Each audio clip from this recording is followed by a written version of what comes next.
A book exists that shouldn't. 3 feet tall, 165 pounds, so heavy you can't lift it alone.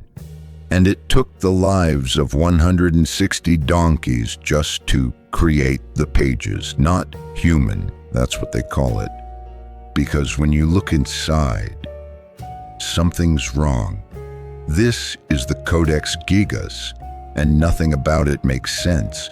Medieval books were small, portable, meant to be read by monks in their cells.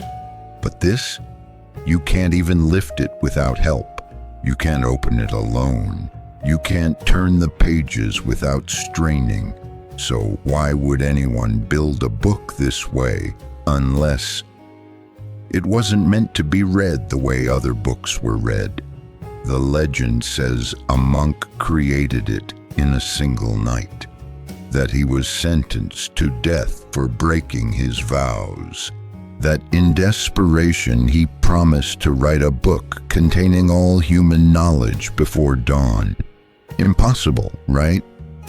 To write this book in one night, you'd need to complete 5 pages every minute, without stopping, without sleeping, without making a single mistake. No human could do that. And when midnight came, he knew it too, so he prayed, not to God, to something else. By morning, the book was finished, every page filled, every letter perfect, and on one page, taking up the entire sheet, a portrait of the devil himself. The monks found him collapsed beside it, the book complete, his soul gone. Now I know what you're thinking. Medieval legend, fairy tale, something to scare people away from forbidden knowledge. But here's the problem. Modern science tried to debunk it, and the more they studied this book, the less sense it made. Let's start with the handwriting.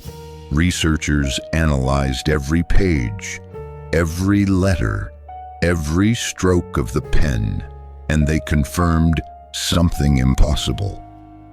One person wrote this entire book, not a team, not multiple scribes, one individual, from beginning to end. You know what that means?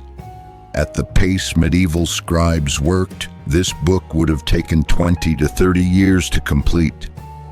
20 to 30 years of writing, every single day, no breaks, no mistakes, no corrections. And when they examined the manuscript under ultraviolet light, no edits, no erasures, no mistakes scratched out and rewritten. It's perfect, like someone knew exactly what they were writing before they wrote it. Then there's the ink. In medieval times, ink was made in small batches, mixed fresh, used quickly before it degraded. Every batch had slight variations, different shades, different textures, but in the Codex Gigas, the ink is identical from page 1 to page 300. Same color, same consistency, same chemical composition. Think about what that means. This book would have required gallons of ink. Gallons. All prepared at once or stored somehow without degrading for 30 years. Modern chemists can't figure it out, because to keep ink that consistent, you'd need to understand chemistry at a level that didn't exist in the 13th century. You'd need to know things no one was supposed to know yet. And then there's the devil. One full page, filling the entire sheet. No text around it, no explanation. Just him. He's massive, crouched, almost like he's sitting in the book, waiting. His eyes are green, not painted green, glowing green, like they're lit from behind. Sharp claws, twisted horns, a grin that doesn't look human, doesn't look animal either. It looks aware. Medieval manuscripts didn't do this. When they showed the devil, it was small, symbolic, a warning tucked into a corner of a page. But this is a portrait, like he's claiming space in the book, like he's saying, I belong here. And here's what makes your skin crawl. Directly opposite the devil's page is an image of the heavenly city, paradise, salvation. The two pages face each other, heaven and hell, light and darkness, God and the devil. Turn one way, you see heaven. Turn the other, you see him watching you. Some scholars say it's a spiritual warning, a choice. Turn one way, you see heaven. Turn the other, you see damnation. But others think it's something else. That the devil isn't a warning at all. He's a signature. Because if you look at what's inside this book, it doesn't make sense. It's not just a Bible. It's not just religious text. There are medical formulas, instructions for mixing herbs and roots that monks shouldn't know about. There are exorcism rituals, detailed prayers for casting out demons, words you're supposed to say. When you're supposed to say them, there's a complete list of sins, every possible transgression, and the exact penance required for each one. Why would a holy book need demon-casting instructions? Why would it catalog every sin in exhaustive detail? Unless it wasn't just meant to teach righteousness, unless it was meant to confront darkness directly. And then 10 pages are missing. Not torn out, not damaged, carefully removed. Someone at some point in history cut them out with surgical precision. Clean edges, no traces left behind, and no one knows what was on them. But here's what keeps people awake at night. What could be so dangerous that it had to be removed from a book that already contains exorcism rituals and a full-page portrait of the devil?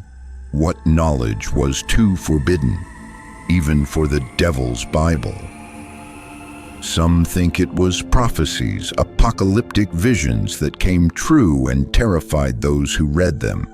Others believe it was instructions, rituals for summoning specific demons, names, seals, invocations, and some think it was a confession, the monk's own account of what happened that night, who answered his prayer, and what price he paid.